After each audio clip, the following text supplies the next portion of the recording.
प्राध्यापक डॉक्टर आबासू शिंदे.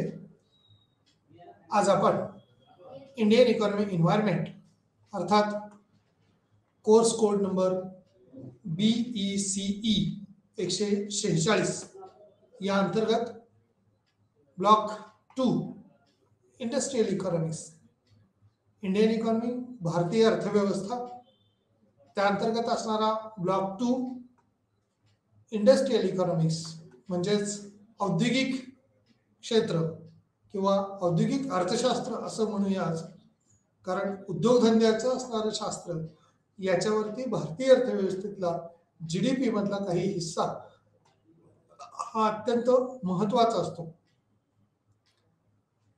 औद्योगिक वाढ, त्या संदर्भात असणारं भारतीय अर्थव्यवस्थेतलं धोरण, लघु उद्योग, त्याच अनुषंगाने असणारे पूरक उद्योग असतील, इतर उद्योग व्यवसाय असतील, याची वाढ किंवा याची होणारी ग्रोथ ही कशा पद्धतीने असते किंवा ती कशा पद्धतीने होऊ शकते, या अनुषंगाने भारतीय अर्थव्यवस्थेच्या अभ्यासात इंडियन इकॉनॉमिक्स, औद्योगिक क्षेत्र, इंडस्ट्रियल सेक्टर हा पॉइंट फार महत्त्वाचा असतो. त्यामुळेच अभ्यासकांनी याबाबत आपले बारकाईने किंवा सूक्ष्म निरीक्षण करणं हे तितकंच गरजेचं आहे.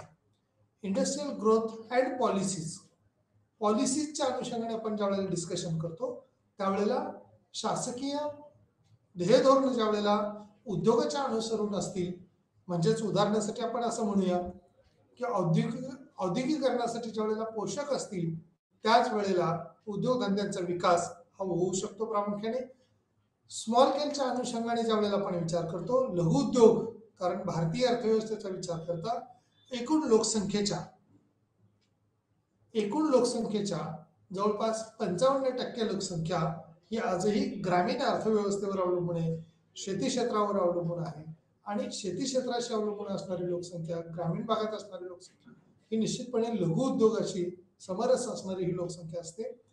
इंडस्ट्रियल इकॉनॉमिकचा ज्यावेळेला आपण अभ्यास करतो त्यावेळेला मोठे उद्योग जरी पाहिलं तरी तेही साखर कारखान्यासारखा उद्योग ज्यावेळेला आपण पाहतो, कापड उद्योगासारखा ज्यावेळेला आपण उद्योग पाहतो, मोठ्या उद्योगामध्ये हे गणले जाणारे उद्योग हे ग्रामीण अर्थव्यवस्थेशी किंवा ग्रामीण अर्थकारणाशी संबंधित असतात. त्यामुळं याच्याच अनुषंगाने असणारे काही इतर उद्योगाचा विचार करता आपण लघु उद्योगामध्ये सुद्धा कशा पद्धतीनं स्मॉल स्केल इंडस्ट्रीजच्या अनुषंगाने भारतीय अर्थव्यवस्थेचा विकास होऊ शकतो, वाढ होऊ शकते, हे पाहणं गरजेचं आहे. एकूण लोकसंख्येतली ज्यावेळेला 50 ते 55% लोकसंख्या ग्रामीण भागाशी संबंधित आपण म्हणतो, किंवा प्रत्यक्ष अप्रत्यक्षपणे शेतीवर अवलंबून असणारी ही लोकसंख्या इंडस्ट्रीला कन्वर्ट झाली तर अधिकचा भार हा शेतीवरचा कमी होऊ शकतो आणि उद्योगधंद्यातला असणारा आपण जो काही GDPच्या अनुषंगाने म्हणतो 25-30% पर्यंतचा, तो आपल्याला ग्रोथ व्हायला मदत होते. एकूण लोकसंख्येचा उपजीविकेसाठीचा असणारा भार हा देखील कमी होणं या इंडस्ट्रियल सेक्टरच्या बाजूने विचार करता फार महत्वाचा वाटा असतो.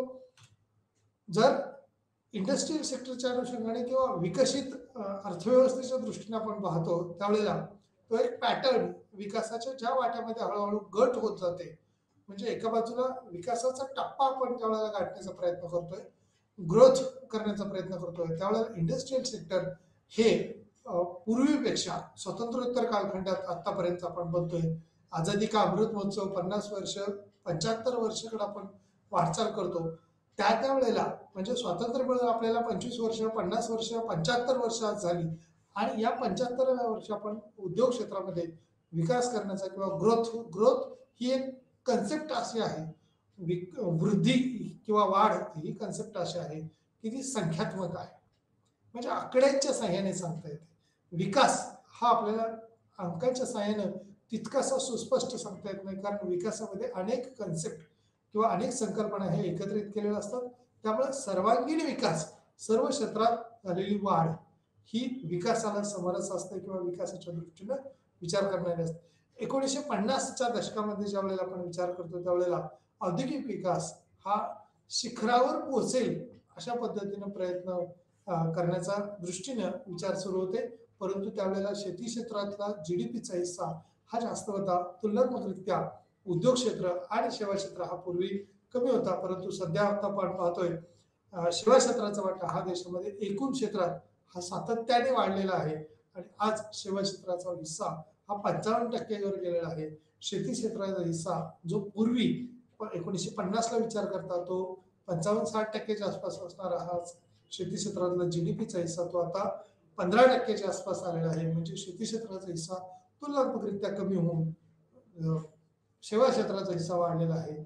उद्योग क्षेत्राचा विचार करता आपण 25%च्या 30%च्या आसपास स्वातंत्र्योत्तर कालखंडात आहोत. त्याच्या दरम्यान किंवा पूर्वीचे थोडंसं कमी होता तो आता वाढलेला आपल्याला दिसतोय. आणि रोजगाराच्या अनुषंगाने ज्यावेळेला आपण विचार करतो त्यावेळेला हा पाठपुरावा देशाच्या अर्थव्यवस्थेच्या दृष्टीनं ध्येय धोरणाच्या दृष्टीनं चांगल्या पद्धतीने होत असल्यामुळं त्याचा फायदा आपल्याला अर्थव्यवस्थेत वृद्धी व्हायला वृद्धीकडून विकासाकडे जायला निश्चित मदत होती. 1990 पूर्वीचं जे औद्योगिक धोरण ज्यावेळेला आपण पाहतो किंवा आहे असं आपण बघतोय 1990 पूर्वीची अर्थव्यवस्था आणि एकूण लोकसंख्येचा ज्यावेळेला आपण विचार करतो अभ्यास करतो त्यावेळेला 1804 जागतिक लोकसंख्येचा विचार जर केला तर ती 1 बिलियन 1 बिलियन किंवा 1 अब्ज एवढी लोकसंख्या होती. 1936चा ज्यावेळेला भारतातलाच विचार केला तर 1947चा ज्यावेळेला आपण विचार करतो 1951च्या जनगणनेच्या अनुषंगाने ज्यावेळेला विचार करतो स्वतंत्र मिळालं त्यावेळेची लोकसंख्या भारतातली जर पाहिली तर ती 36 कोटी एवढी लोकसंख्या होती. म्हणजे 1 अब्जमध्ये कालांतराच्या नंतरच्या आकडेवारीनुसार देशाला स्वातंत्र्य मिळालं त्यावेळेला भारताची लोकसंख्या ज्यावेळेला पाहतो त्यावेळेला ती लोकसंख्या ही काही प्रमाणात आपल्याला कमी किंवा अल्प असल्याचे आपल्याला जाणवत होतं. कारण एकूण भूक्षेत्रफळ हे जेवढं स्वातंत्र्य मिळालं त्यावेळेला होतं तेवढंच आजही असल्याचं आपल्याला दिसतंय. मग त्यानंतरची लोकसंख्या काय झाली आज आत्ताच्या वेळेला आपण पाहतो 2025च्या जवळ आलेलो आहे आणि काही अंदाजानुसार काही सर्वेनुसार ही लोकसंख्या आपली जवळपास 8 अब्ज पर्यंत जगाची लोकसंख्या जाते. आता या 8 अब्ज लोकसंख्येसाठी उपजीविकेसाठी असणारा त्यावेळेला भारतातला आपण पाहतो 2011ची आकडेवारी जी जनगणना आहे त्या अनुषंगाने जर पाहिलं तर तिथं असणाऱ्या उपजीविकेसाठीच असणारी लोकसंख्या ही खूप मोठ्या प्रमाणावर वाढलेली दिसते. म्हणजे 121 कोटी एवढी लोकसंख्या वाढली. म्हणजे जी 36 कोटी होती ती भारतात केवळ पाहिलं तर 121 कोटीवर लोकसंख्या 2011लाच केली आणि आता ती किंबहुना 135 कोटीपर्यंत पोहोचलेली असेल. ज्यावेळेला जागतिक आकडेवारीचा क्रमवारी जर पाहिलं तुम्ही थोडीशी डीप पॉप्युलेशनच्या अनुषंगाने विचार केला आणि तेच उद्योगासाठी असणारं कारण श्रमिक पुरवठ्यासाठी पॉप्युलेशन बदल होणार आहे. कारण कामगारांना जास्तीचं काम देणं किंवा चांगल्या प्रतीचं दर्जेदार काम देण्यासाठी चांगल्या गुणवत्तेचं कुशल श्रमिक मिळणं देखील तेवढंच गरजेचं असतं.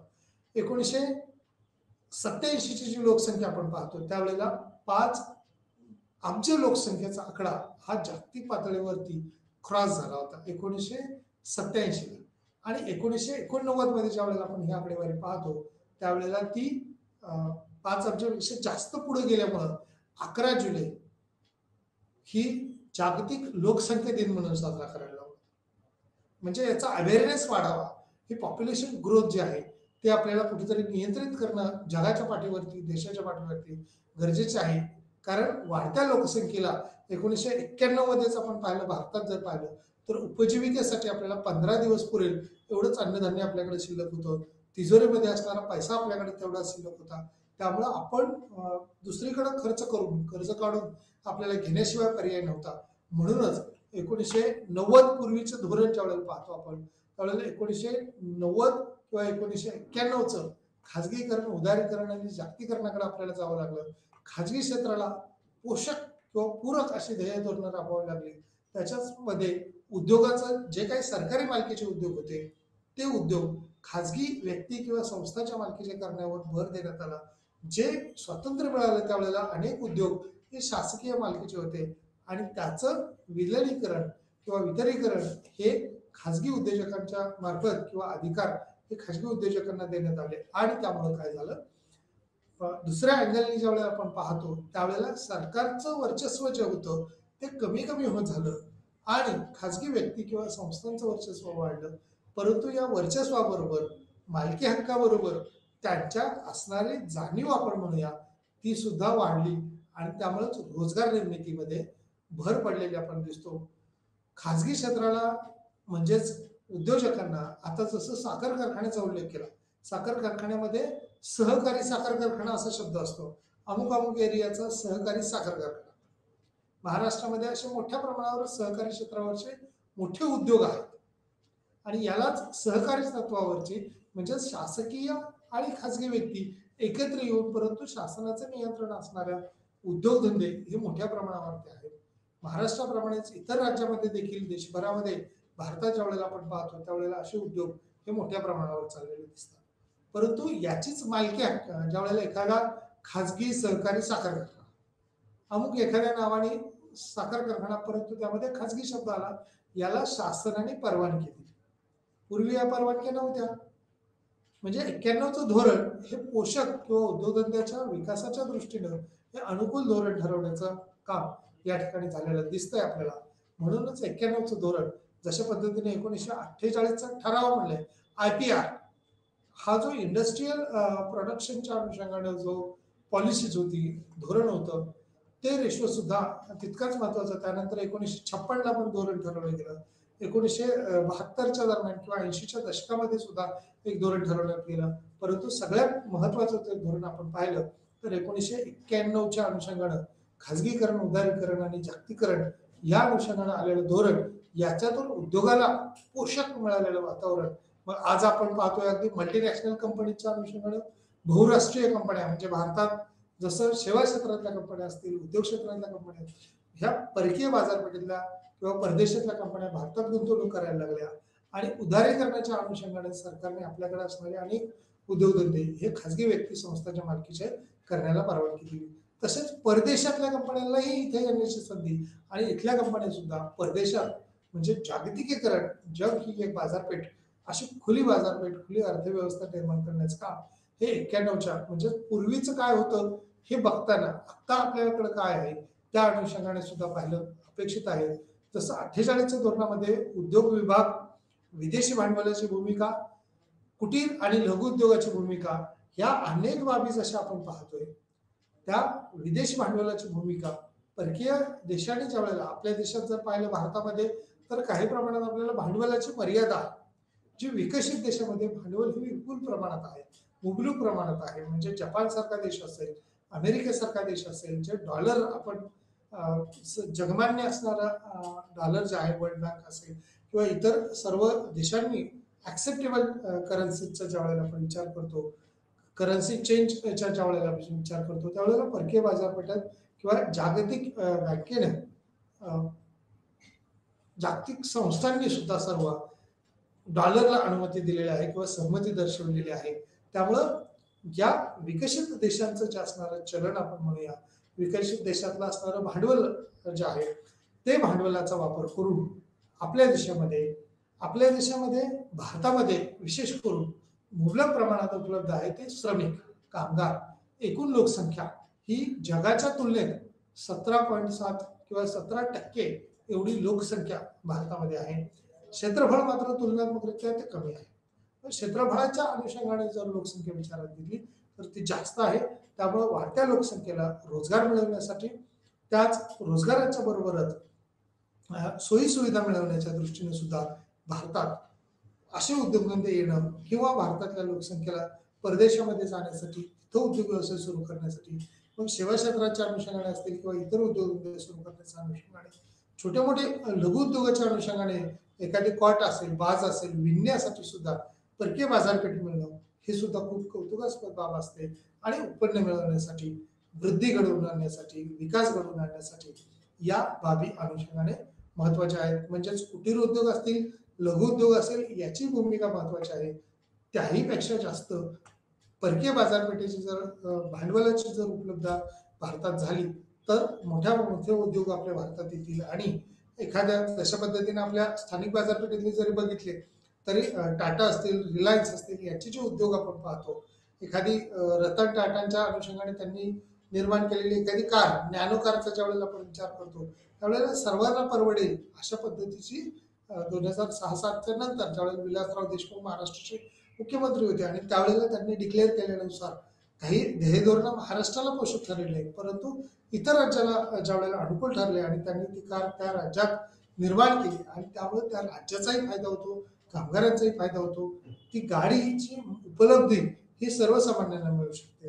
म्हणजे लाभ घेणारे जे लाभधारक असतात त्या अशा अनेक घटकांना एखाद्या उद्योगाचा बेनिफिट्स हा डायरेक्ट किंवा इनडायरेक्ट मिळत असतो. त्यामुळं याची उपलब्धी किंवा एखादी वस्तू खरेदी करून ती मिळणं, उपलब्ध होणं ही जितकं ग्राहकांच्या दृष्टीनं म्हणजे बाजारपेठेच्या दृष्टीनं स्थानिक बाजारपेठेला मागणी पाहून ते उद्योगाची निर्मिती केली जाते किंवा काही वेळेला कच्चा माल कोणत्या एरियामध्ये आहे, जसं साखर कारखान्याचा आपण उल्लेख केला तशा पद्धतीने या साखर कारखान्यासाठी आवश्यक असणारा कच्चा माल हा ऊस असतो. बरोबर आहे. ऊसासाठीची असणारी ही शेती जर ग्रामीण भागात शहरामध्ये अशा पद्धतीने शेती करणं किंवा कच्चा माल ऊस मिळू शकत नाही. त्यामुळं कारखानदारी व्यवसाय, साखर कारखानदारी व्यवसाय हा ग्रामीण भागामध्ये असतो किंवा ग्रामीण जे तालुके असतील, जिल्हे असतील अशा एरियाजमध्ये विखुरलेला आपल्याला पाहायला मिळतो. त्यामुळे साखर उद्योग हे अनेक देशांमध्ये, मग महाराष्ट्र जरी अग्रेसर असला तरी इतर राज्यामध्ये सुद्धा साखर उद्योग हा मोठ्या प्रमाणावर असलेला दिसून येतो.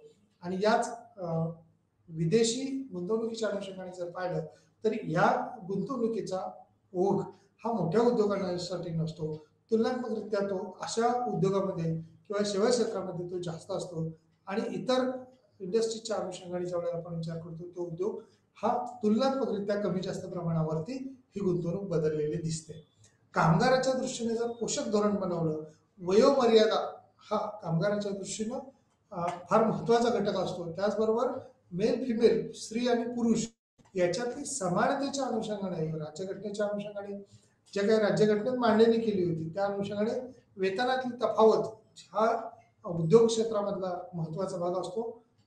कमी कष्टाचं किंवा जास्त कष्टाचं शारीरिक कष्टाच्या अनुषंगाने ज्या वेळेला आपण विचार करतो त्यावेळेला जास्ती कष्टाचं काम ज्या वेळेला असतं त्यावेळेला तुलनात्मक हे पुरुषांना किंवा पुरुष आपण म्हणूया मेलसाठी दिलेलं असतं आणि फिमेलसाठी किंवा स्त्रियांसाठी हे कमी शारीरिक कष्टाचं किंवा आपण दुसऱ्या बाजूने असं म्हणूया की मातृत्वाच्या अनुषंगाने शरीराची एक कॅपॅसिटी आपण ज्या वेळेला विचार करतो त्यावेळेला खूप आता हार्डवर्क करणाऱ्या सुद्धा स्त्रिया आपल्याकडे पाहतोय आपण भारतामध्ये आहेत.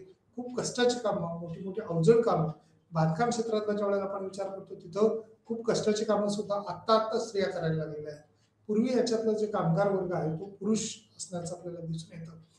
त्याचबरोबर त्याच्या वेतनामध्ये असणारी तफावत ही सुद्धा दिसून येते. त्याच्यामधलंच कुटीर उद्योग आणि लघु उद्योगाची भूमिका बघताना स्किल ओरिएंटेड वर्क असतं त्यावेळेला तिथं स्त्रियांना कमी कालावधीमध्ये जास्त काम करून जास्त उत्पन्नाचे स्रोत सुद्धा अनुषंगाने असू शकतात. इथं तुलनात्मकरित्या कमी स्रोत हे स्त्रियांना म्हणजे एकूण कामगाराच्या याच्यामध्ये वेतनामध्ये तफावत असते ती समानता आणण्याच्या दृष्टीने पूर्वी त्याच्यावर प्रयत्न झाले नव्हते. म्हणजे 48च्या धोरणात जर विचार केला तर याच्यावर काही प्रमाणात दुर्लक्ष होतं किंवा त्याच्याकडे लक्ष नव्हतं, परंतु धोरण असावं या अपेक्षेनं 48 मध्ये सुद्धा तरतुदी होत्या. त्याचे नंतरचे जे बदल झाले 1956 मध्ये आपण म्हणूया महत्वाच्या काही वैशिष्ट्यांमध्ये औद्योगिक क्षेत्राचे विभाजन हे झालेलं दिसतं. म्हणजे विभागणी करताना जसं आपण एखादा उद्योग सुरू केला तर खंड, वेतन, व्याज आणि नफा, भूमी, श्रम, भांडवल आणि संयोजक हे स्रोत असतात आणि त्यांना मिळणारे मोबदले असतात. मग या तिन्हीच्या अनुषंगाने ज्या वेळेला आपण विचार करतो त्यावेळेला उद्योग क्षेत्राचे विभाजन कशा पद्धतीने होते, सार्वजनिक आणि खाजगी क्षेत्राचे परस्पर अवलंबित्व, खाजगी क्षेत्र म्हणजे आता जशा पद्धतीने आपण टाटांचा उद्योग समूह म्हणतो, अंबानींचा उद्योग समूह म्हणतो किंवा इतर उद्योग म्हणतो, हे खाजगी क्षेत्रातले उद्योग होतात आणि शासनाचे किंवा सरकारी मालकीचे असणारे उद्योग जे आहेत. मग रेल्वेचा विचार करता हे रेल्वे व्यवसाय सरकारच्या अनुषंगाने आहे, केंद्र सरकारच्या अखत्यारीतला आहे. मग अशा पद्धतीचे काही कोल उद्योग असतील, कोळसा उद्योग असतील किंवा अणुस्फोटाच्या अनुषंगाने किंवा क्षेपणास्त्राच्या अनुषंगाने हे सरकारच्या मालकीचे आहेत, ते खाजगी कधीही केले जाऊ शकत नाहीत किंवा होत नाही.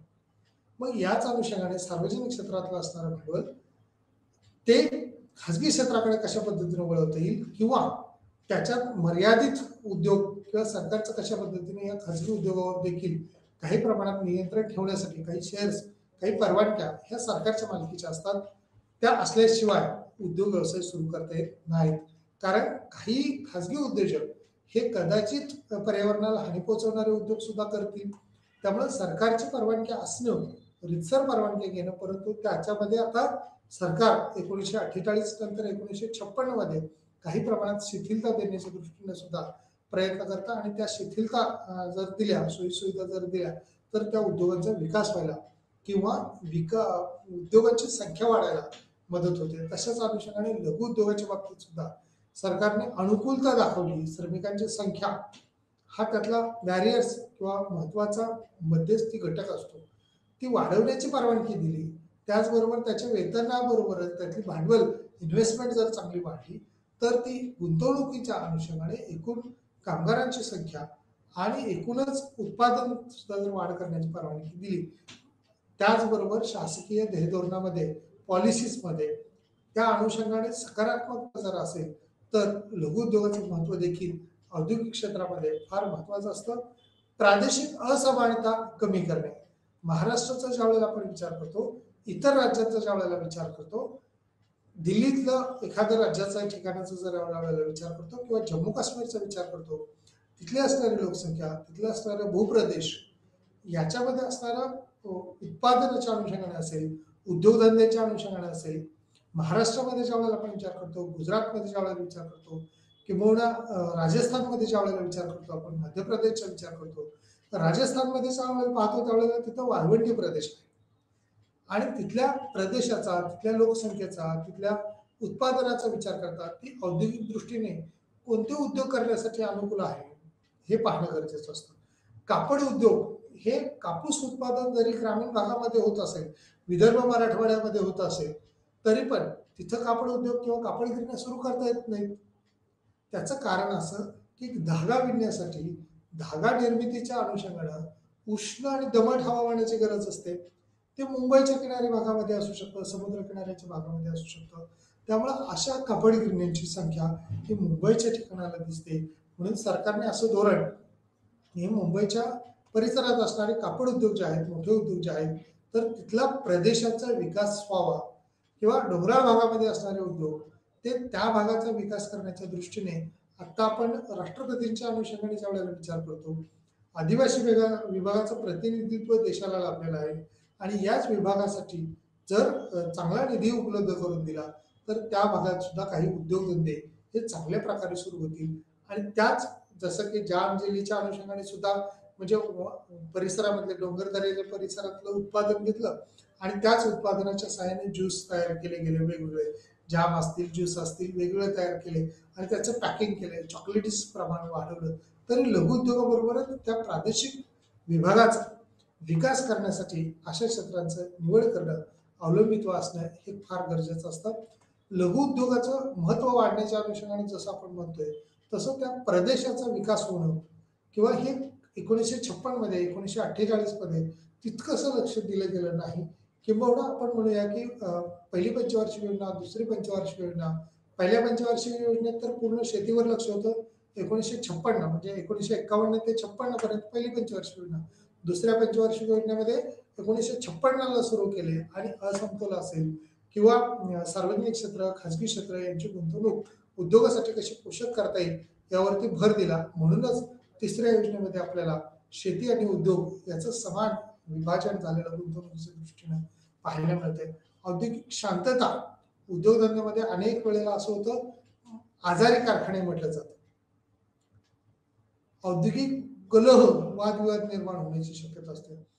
त्याचबरोबर उद्योगधंद्यामध्ये जर राजकीय हस्तक्षेप वाढले तर औद्योगिक अशांतता वाढून त्या ठिकाणी उद्योगधंद्याला टाळे लावलं जाणं किंवा उद्योग बंद पडणं ही देखील शक्यता असते.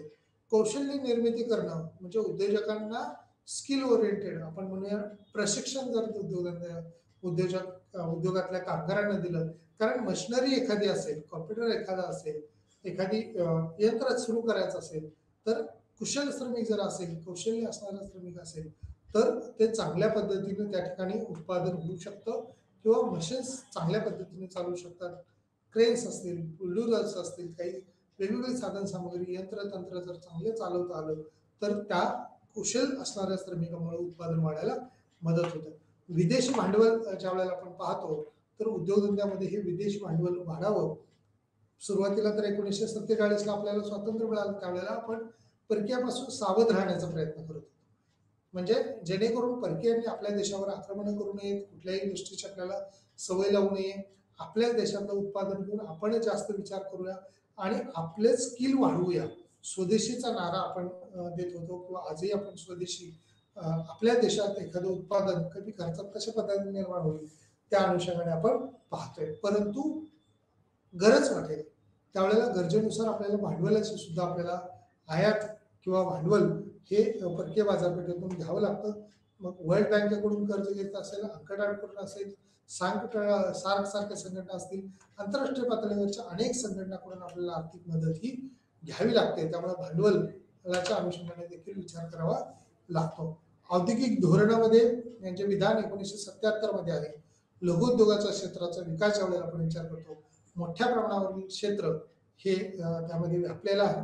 औद्योगिक धोरण 1977 मध्ये जे तिसरं धोरण पहिलं आपण पाहिलं 1948चं, 1956चं, 1977चं आणि 1991ला देखील या धोरणाच्या अनुषंगानं, मग मध्येच 80चं देखील धोरण आहे.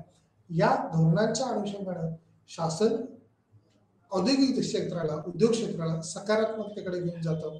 म्हणूनच आपल्याला अभ्यासकाला या भारतीय अर्थव्यवस्थेचा अभ्यास करताना औद्योगिक क्षेत्राचा अभ्यास तितकाच करणं आवश्यक आहे. किंवा उद्योगधंद्यांचा ज्या वेळेला आपण विकास पाहतो, वाढ पाहतो, ती कालांतराने होणं ही जसं गरज वाटत होती पूर्वी, ती आज उद्योगाचा मोठ्या प्रमाणात विकास होते. उद्योगधंद्यात चांगल्या पद्धतीची बरकत आली किंवा सकारात्मकता आली तर शेतीतल्या कच्च्या मालाची मागणी ही चांगल्या पद्धतीने वाढू शकते.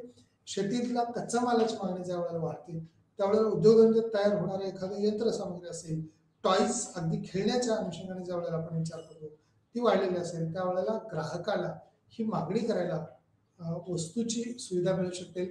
यंत्रतंत्र ज्या वेळेला वाढतं, उद्योगधंद्यामधला एखादा ट्रॅक्टर सारखा अवजार आपण ज्या वेळेला पाहतो, ट्रॅक्टरची निर्मिती जर झाली, कमी खर्चामध्ये निर्मिती झाली तर याच ट्रॅक्टरच्या सहाय्याने शेतीतलं उत्पादन हे वाढू शकतं. पूर्वी मोठ्या कॅपॅसिटीचे मोठे ट्रॅक्टर निर्माण करण्याचं काम महिंद्रा सारख्या कंपन्या असतील, फोर्ड सारख्या कंपन्या असतील, इतर अनेक कंपन्या होत्या की ज्या झांडर सारखी कंपनी असेल तर या कंपन्या मोठे ट्रॅक्टर निर्माण करत होत्या. आता या मोठ्या ट्रॅक्टर निर्माण करण्यामागं त्यांचं कारणही तसंच होतं.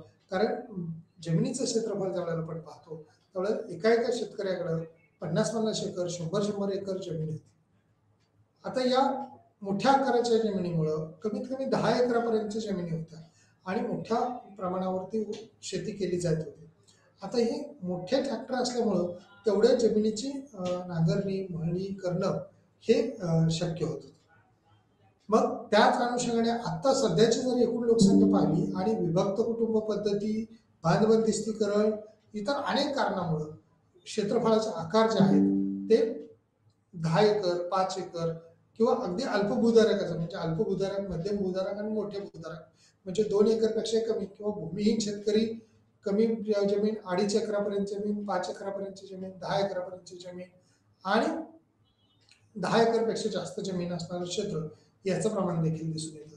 आता मोठे ट्रॅक्टर असतील आणि 2 एकर, 1 एकर जमीन असेल, त्याच्यामध्ये बागकाम केलेलं असेल समजा, तर तिथं असे मोठे ट्रॅक्टर वापरले जात नव्हते. म्हणजे उद्योगधंद्यात निर्माण झालेलं जे काय प्रोडक्शन आहे त्याचं ते म्हणजे आपण ट्रॅक्टर म्हणूया. आणि त्या ट्रॅक्टरचा वापर जर प्रत्यक्ष इथं शेतीत करताना अनेक अडचणी येत असतील तर त्यासाठी इथं छोट्या आकाराचे ट्रॅक्टर, आता छोटे आकाराचे ट्रॅक्टर असतील, औषध फवारण्यासाठीचे छोटे मशीन्स असतील, म्हणजे परकीय बाजारपेठेचा विचार करतो त्यावेळेला उद्योगधंद्यात शेतीसाठी लागणारं औषध फवारण्यासाठीचं यंत्र, म्हणजे भारतात जर पाहिलं तर सुरुवातीला पाठीवरचा हातपंप किंवा औषध मारण्यासाठीचं वापरलं जाणारं यंत्र असायचं. आता इंजिनावर चाला, आता वेगवेगळी तंत्र यायला लागली.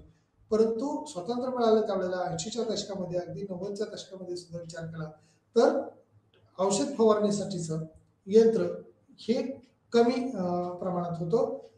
परंतु परदेशामध्ये ज्या वेळेला आपण पाहिलं, विकसित देशामध्ये पाहिलं तर तिथं एकूण लोकसंख्या कमी आहे परंतु यंत्रतंत्र जास्त आहे, भांडवलाची उपलब्धी त्यांची जास्त आहे.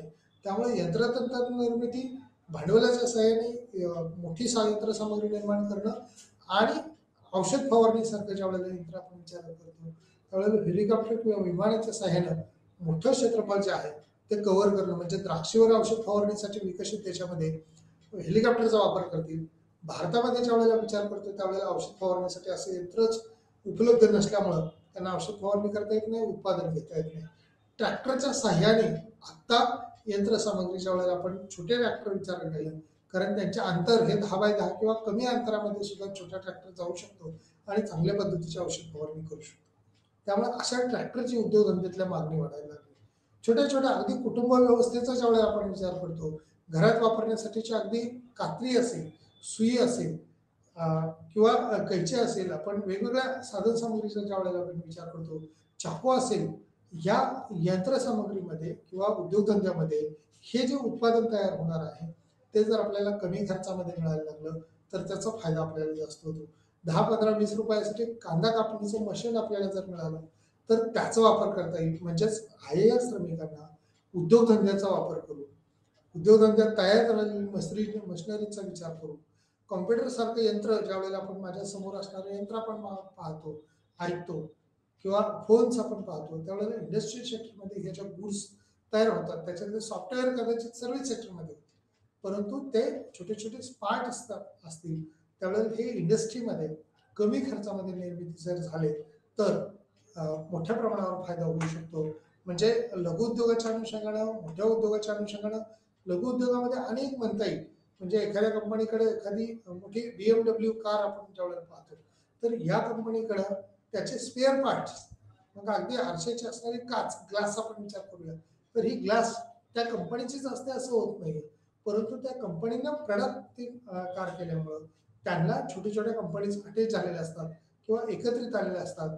मग त्यांची कारणं वेगवेगळी असतील, कदाचित ते बंद पडायला लागलेला एखादा उद्योग असेल, त्या अनुषंगाने त्याच्यात आवश्यक असणारे घटक हे जास्तीचे असतील, म्हणून मोठ्या कंपन्या ह्या छोट्या छोट्या कंपन्यांना एकत्रित करून किंवा आपल्याबरोबर घेऊन तसे स्पेअर पार्ट निर्मिती करते. इंजिन हे प्रॉपर त्या कंपनीचंच असतं, त्याच्यामुळे ब्रँड हे त्या कंपनीशी अटॅच असतं.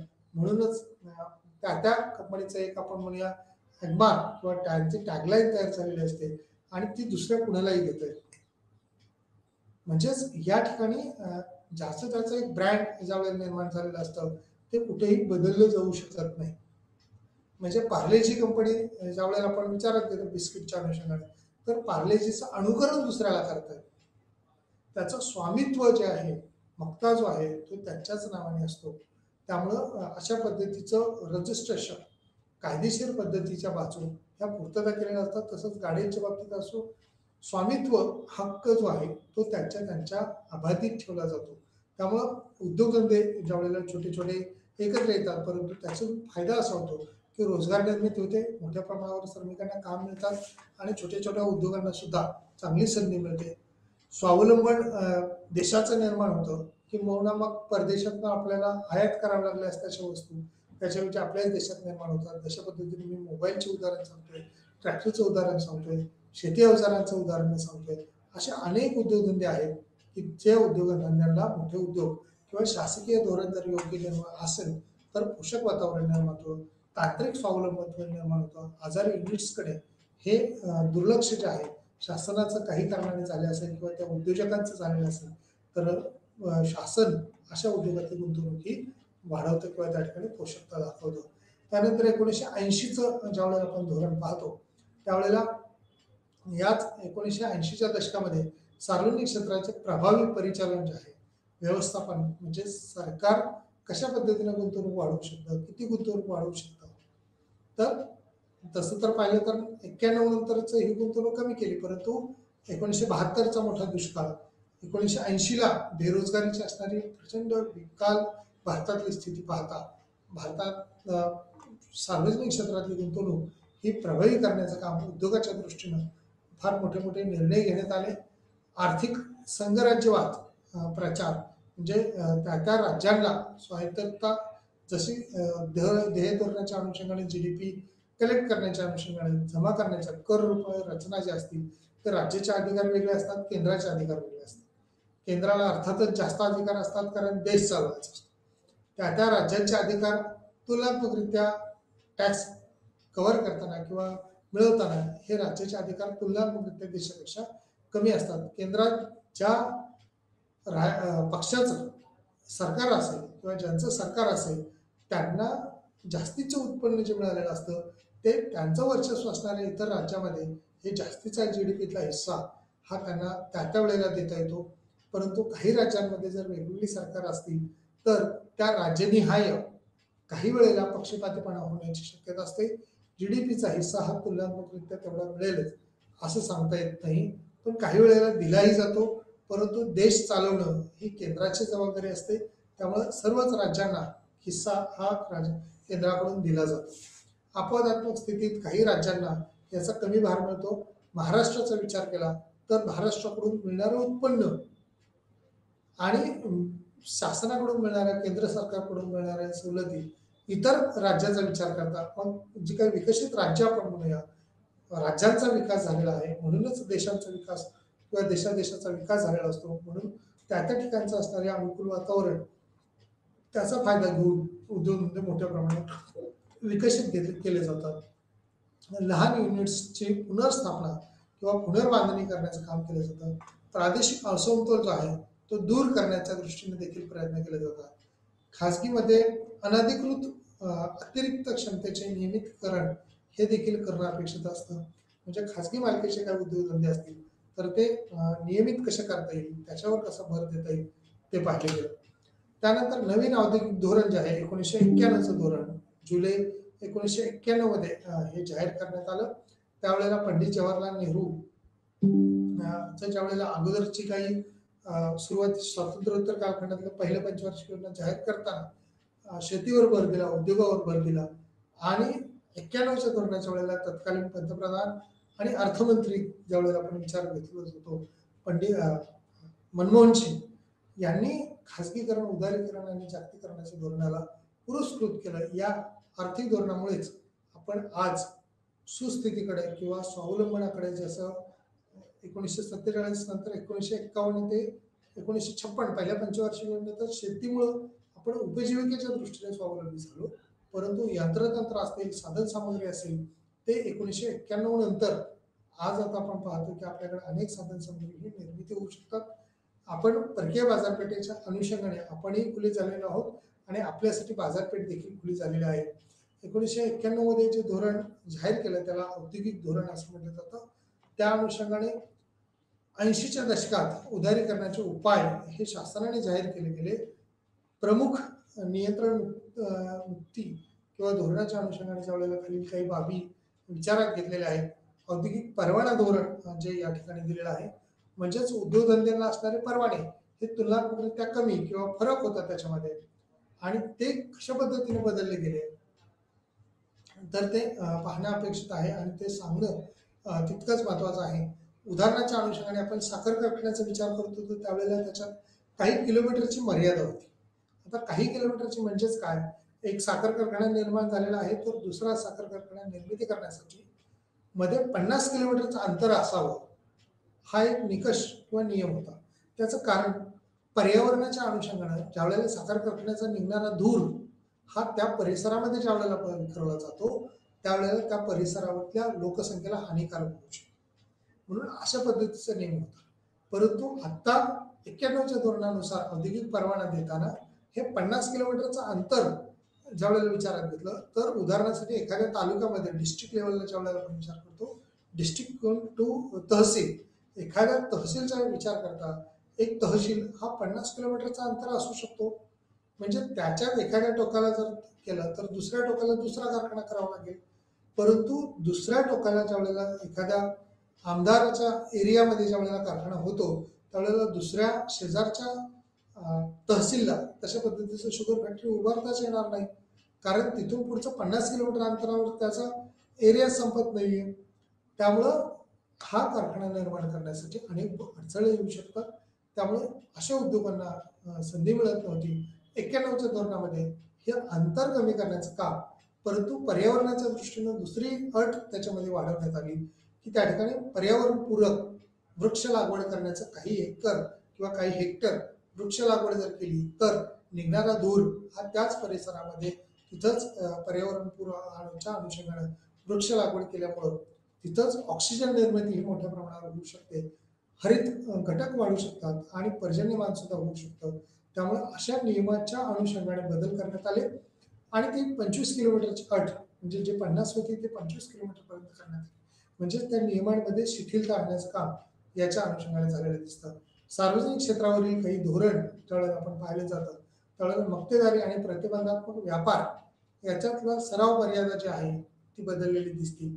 मक्तेदारी आणि प्रतिबंधात्मक व्यापाराच्या अनुषंगाने एखाद्या उद्योजकाला एखाद्या व्यवसायाची मक्ता असायचा, तो आता मक्तेदारीमध्ये त्यांनी निर्माण केलेली जर मक्तेदारी असेल, मोनोपॉलिस्टिक कॉम्पिटिशन मायक्रो इकॉनॉमिक्समध्ये हा डीप भाग शिकला जातो.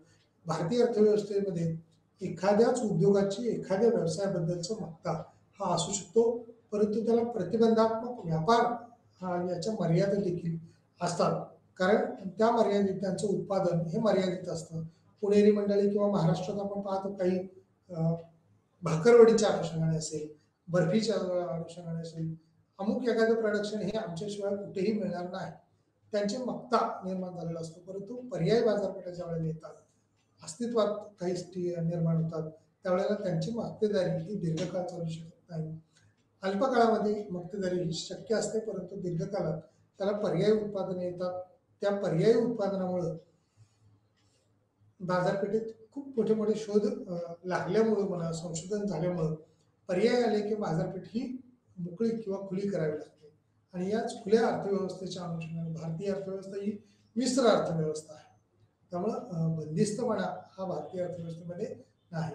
त्यानंतर विदेशी गुंतवणूक आणि तंत्रज्ञानाचा काही करार, ॲग्रीमेंट्स आपण ज्याला म्हटलं जातं, तर विदेशी गुंतवणूकदारांना काही करार केले जातात किंवा एखादा उद्योग व्यवसाय आमच्याकडे एवढा कालावधी किंवा 10 वर्ष 5 वर्ष चालला पाहिजे आणि तरच त्या सोयी सवलती ह्या लागू होतील. अन्यथा बालउद्योग संरक्षण कायदा म्हटलं जातं किंवा संरक्षक विषयक धोरण असेल, संरक्षणाच्या विरुद्ध बाजूचा आणि संरक्षणाच्या बाजूचे धोरण असतं. सरकार काही धोरणं ज्या वेळेला उद्योगाच्या अनुषंगाने सुरू करतं, बालउद्योगाच्या अनुषंगाने सुरू करतं, म्हणजे नुकतेच सुरू झालेले उद्योग असतील त्याच्यासाठी रस्ते असेल, पाणी असेल, वीज असेल, अल्प दरात किंवा मोफत देण्याचा प्रयत्न करत असतात. मग ह्या मोफत दिल्यामुळं ते उद्योग जर 5 वर्षांनी बंद पडला तर त्याची दक्षता सरकारला घ्यावी लागते आणि ही अनिवार्य काही बाब जे आहे. म्हणजे विदेशी गुंतवणुकीच्या दृष्टीने तसं तंत्रज्ञान डेव्हलप व्हायला काही काळ लागतो. अनिवार्यता आहे. परिवर्तनीयता कलम ज्यावेळेला आपण काढून टाकण्याच्या अनुषंगाने देतो, म्हणजे एखादी गोष्ट बंधनकारक करतात ती अनुकूल कशी करता येईल, उद्योजकांच्या दृष्टीने सोयीची कशी करता येईल, त्या दृष्टीने विचार करणं हे गरजेचं असतं.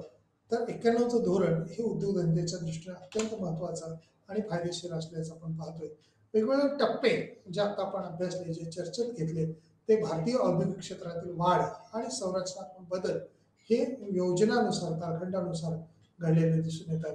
1950-51 ते अगदी 65 पर्यंतच्या ज्या वेळेला उद्योगधंद्यांच्या दृष्टीने टप्पा हा फार महत्त्वाचा आहे. म्हणजे 9.4.1 पहिला टप्पा आहे उद्योगाच्या दृष्टीने विचार केला या ठिकाणी.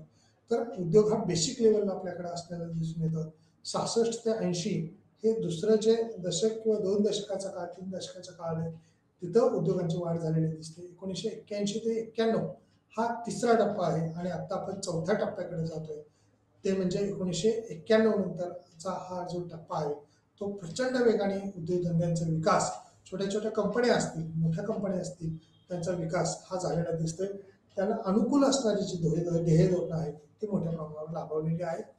त्या उद्योग जेवढे वाढतील तेवढा रोजगाराच्या दृष्टीनं आणि कस्टमरच्या दृष्टीनं, एकूण लोकसंख्येच्या दृष्टीनं साधन सामग्री, यंत्रतंत्र जे आहेत, मग आपल्या हातात असणारा मोबाईल असेल, आपल्याकडे असणारे पेन असतील, आपल्याकडचे छोटे मोठे कोणतेही यंत्रसामग्री आपण म्हणूया, साधन सामग्री आपण म्हणूया, ती साधन सामग्री ही विपुल प्रमाणात उपलब्ध जर झाली तर त्याच्यावरचा खर्च कमी होईल. जिथं उत्पादन निर्माण होतंय त्याची मागणी वाढेल. ते मागणी वाढल्यामुळे त्यांना आणखी उद्योग घ्यायला किंवा उत्पादन घ्यायला प्रोत्साहन मिळेल. त्यामुळं लघु उद्योगाच्या अनुषंगाने असेल, स्मॉल स्केलच्या उद्योगाच्या अनुषंगाने असेल, जो युनिट 9 मध्ये सांगितला तोच युनिट 10 मध्ये स्मॉल स्केलच्या अनुषंगाने इथे जास्त भर दिलेला दिसतोय आपल्याला. किती गुंतवणूक असावी, कशा पद्धतीने त्याचा टक्का असावा, सूक्ष्म लघु आणि मध्यम उद्योग ज्या वेळेला आपण पाहतो त्याचा वाटा हा सध्या उत्पादन 45% आहे आणि एकूण त्याचे योगदान जे आहे देशाची निर्यात ही 40% आहे. यात एकूण सुमारे 69% किंवा 69 दशलक्ष लोकांना रोजगार आहेत. युनिटची संख्या जी आहे ती देखील वाढलेली आहे. अंदाजे 69 दशलक्ष लोकसंख्येला या ठिकाणी रोजगार निर्मिती लघु उद्योजक लघु उद्योग लघु सूक्ष्म आणि मध्यम उद्योगातून होती आहे. अगदी म्हणजे एकूण लोकसंख्या त्याच्यावर किती अवलंबून आहे त्याच्यानुसार त्याचं वर्गीकरण केलेलं असतं. SSI मध्ये असणारी गुंतवणूक मर्यादा जी आहे ती वर्ष लहान स्केल किंवा स्मॉल स्केल इंडस्ट्रीज जे या ठिकाणी SSIचा फुल फॉर्म ज्यावेळेला आपण पाहतो स्मॉल स्केल इंडस्ट्रीज या युनिटच्या अनुषंगानं किती गुंतवणूक असावी. 66ला ही गुंतवणुकीची मर्यादा जी होती देशाच्या अनुषंगाने आपण विचार करतोय. भारतात 1966 मध्ये 7.5 लाख रुपये ते 10 लाखापर्यंतची गुंतवणूक असेल तर त्याला परवानगी ही स्मॉल स्केल इंडस्ट्रीच्या अनुषंगाने दिली गेली. 1975ला ही गुंतवणूक मर्यादा 10 लाख ते 20 लाखापर्यंत देण्यात आली. 1980ला हीच गुंतवणूक 20 लाख ते 25 लाखापर्यंत देण्यात आली. 1985ला 35 लाख ते 45 लाखापर्यंतची मर्यादा वाढवण्यात आली. 60 लाख ते 75 लाख. आता सध्या जर बघितलं तर एखादा उद्योग व्यवसाय करताना भारतात लाखाची अमाऊंट ही तितकीशी 1 लाख असेल 2 लाख असेल तितकीशी फार महत्वाची ठरत नाही. कारण भांडवल गुंतवणूक ही जेवढी जास्त असेल तेवढा उद्योग व्यवसाय सुद्धा आपला मोठा असू शकतो, तेवढी मर्यादा ही त्याची जास्त असू शकते.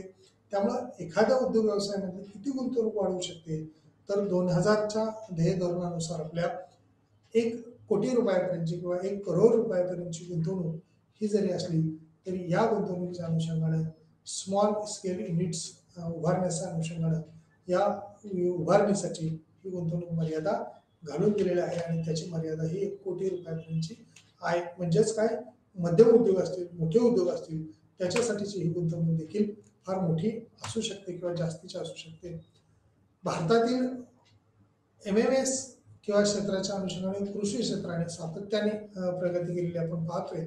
भारतीय अर्थव्यवस्थेचा कणा हा शेती आहे, परंतु रोजगार उपलब्ध करून देण्यासोबतच जवळपास 12 दशलक्ष लोक हे शेतीवरती अवलंबून जसे आहेत तसे उद्योगाकडे सुद्धा पाहत असतात.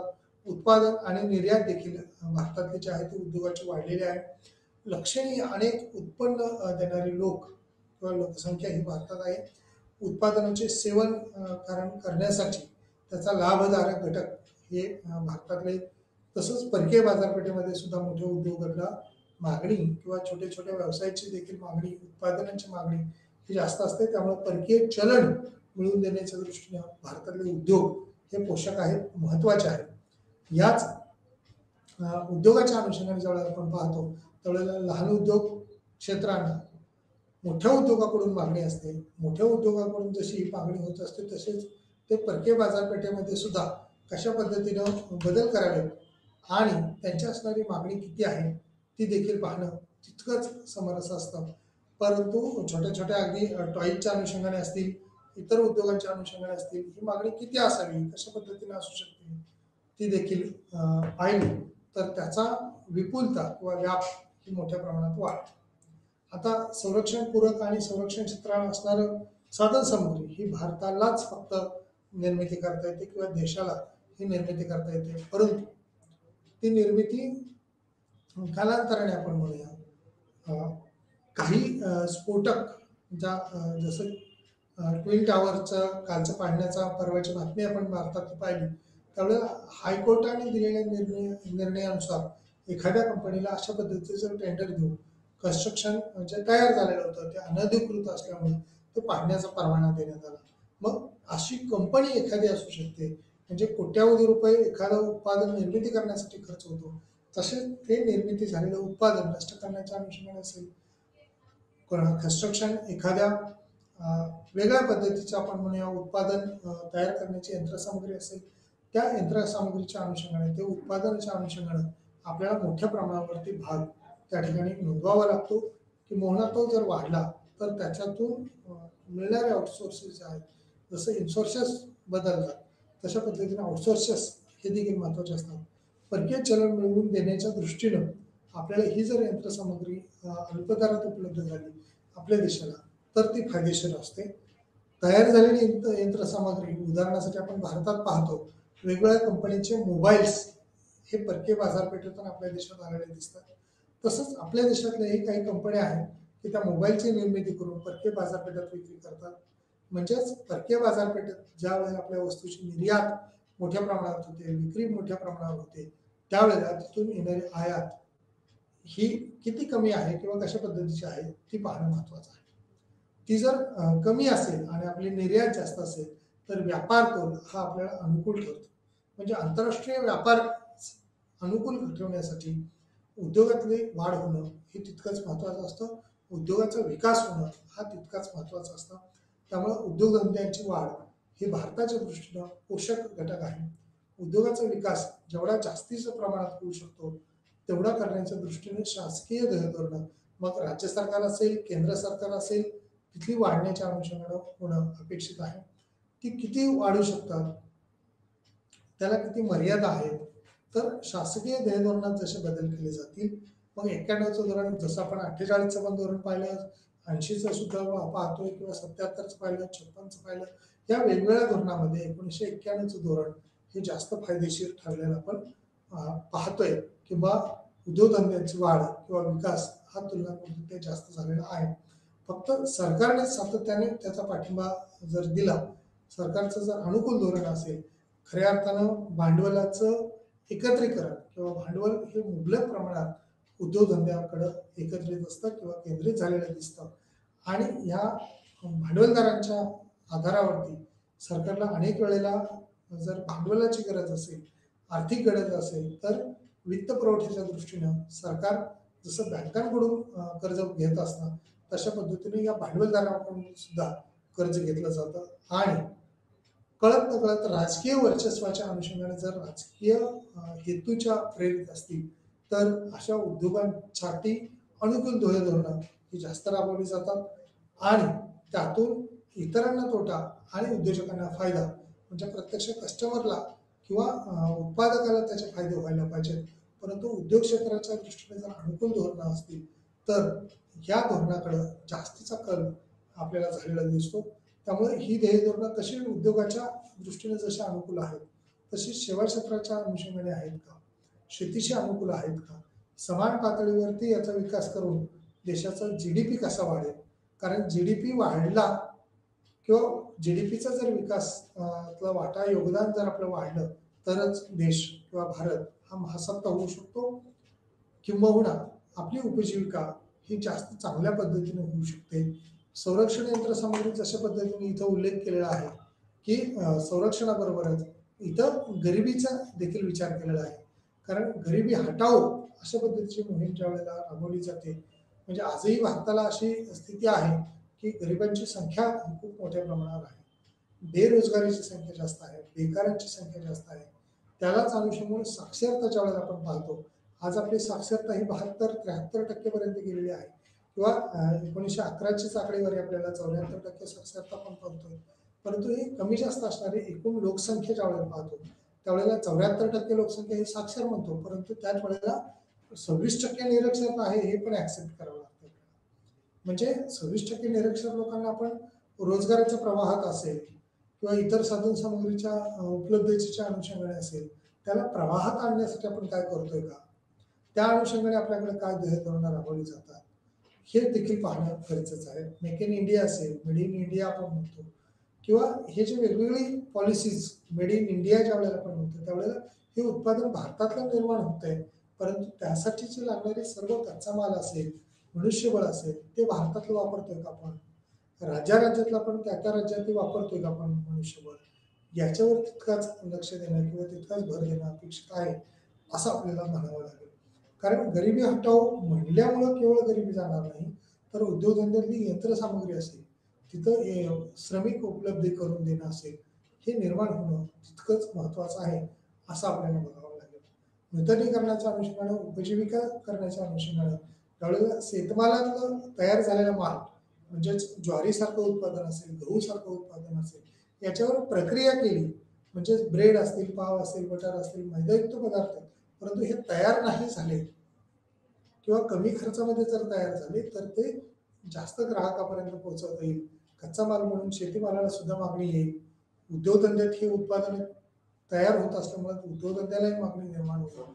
सेवा क्षेत्रासाठी एखादं म्हणजे अगदी स्वच्छता करण्याचं एखादं यंत्र असेल, हॉटेल स्वच्छ करायचं असेल, घर स्वच्छता करायचं असेल, ते लागणाऱ्या साधन सामग्रीच्या वेळेला आपण पाहतो. कचरा उचलण्यासाठी अगदी सुपली एक साधन असेल, परंतु त्याची निर्मिती आणि त्याची होणारी मागणी त्यामुळे अर्थव्यवस्थेला एक चालना मिळू शकते. एखादी डस्टबिन आपण म्हणूया, या उत्पादनामध्ये किंवा कमी खर्चामध्ये एखादी बचत बॅगसाठीच अगदी मुलं वापरतात तर छोटा अगदी सेव्हिंग बॉक्स असेल त्याचा, तर याची जर उपलब्धी जास्त झाली तर मोठ्या प्रमाणावरती आपल्याला संरक्षणाच्या दृष्टीने जसं आपल्याला शासनाकडे नियंत्रित आहे तशा पद्धतीने इतर साधन सामुग्री सुद्धा मोठ्या प्रमाणावर आपल्याकडे उपलब्ध होऊ शकते. मोबाईलचा ज्या वेळेला विचार करतो त्यावेळेला मोबाईलचं पूर्वी आपण पाहिलं तर मोबाईलचं सिम खरेदी करताना अगदी छोटंसं असणारं मोबाईलचं सिम खरेदी करताना आपल्याला 500 रुपये द्यावे लागायचे. आज अनेक कंपन्या अशा आहेत की पहिलं सिम्स खरेदी करताना फ्रीमध्ये देतात आणि प्लस 100 रुपये 200 रुपये बॅलन्स पण देतात, कारण आमचं सिम तुम्ही खरेदी करा. कारण हे सिम कमी खर्चामध्ये निर्मिती होते, ते जर तुम्ही घेतलं तर तुम्हाला मोफत दिलं जात आहे आणि त्याच्यावरती तुम्हाला वरून 100-200 रुपये बॅलन्स दिला जातोय.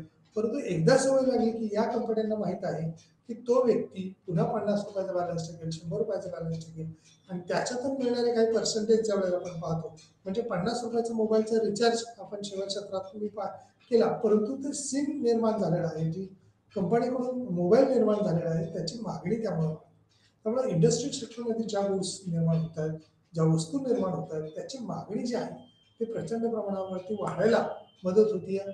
अल्प दरामध्ये ही उत्पादनं निर्माण होईल. स्मॉल स्केल इंडस्ट्रीज असतील, लार्ज स्केल इंडस्ट्रीज असतील, त्याला असणारी एकूण मागणी जशा पद्धतीने वाढते तशा पद्धतीने शासकीय अनुदानं जर वाढली, शासकीय सोयी सवलती वाढल्या तर या उद्योजकांना मिळालेले ह्याचे अनुकूल फायदे आपण म्हणूया, अनुकूल बाबी आपण म्हणूया, त्या जर वाढल्या तर निश्चितपणे आर्थिक विकासाच्या दृष्टीनं उद्योग क्षेत्र ही खरीच काळाची गरज आहे. अशा पद्धतीनं हे विश्लेषणात्मक वर्णन जे आहे ते आपल्याला या ठिकाणी दिसून येते. प्रत्यक्षात काही ऑनलाईनवरनं तुम्ही आकडेवारी जर करंट काढून पाहिली तर त्याची आपल्याला आकडेवारी निश्चितपणे मिळते. उद्योगांची संख्या असेल, उद्योगाकडून एखाद्या वस्तूची निर्मिती असेल, कोलगेट ही पेस्ट ज्या वेळेला आपण भरतो तर अशा अनेक कंपन्या असतील, मल्टीनॅशनल कंपनीज असतील, त्यांच्या या कंपन्याकडून होणारं प्रोडक्शन आणि ती असणारी साधन सामग्री ही देखील त्या ठिकाणी तितकीच महत्त्वाची ठरू शकते. त्यामुळे प्रत्येक घटक हा इंडस्ट्रीच्या अनुषंगाने आपल्याकडे वापरत असणारे आपण फॅन असेल, टीव्ही असेल, टेबल असेल, खुर्च्या असतील, याच्यात त्याचे ब्रँड कंपन्या आहेत किंवा लघु उद्योगाच्या अनुषंगाने लोकल लेवलच्या काही स्मॉल स्केल इंडस्ट्रीजच्या कंपन्या आहेत, त्यांचा विकास होण्याच्या दृष्टीनं शासकीय अनुदानं आणि ध्येय धोरणं ही जेवढी सकारात्मक असतील, सोयी सवलती जेवढ्या उपलब्ध होतील तेवढं त्या अनुषंगाने वाढ होऊ शकते.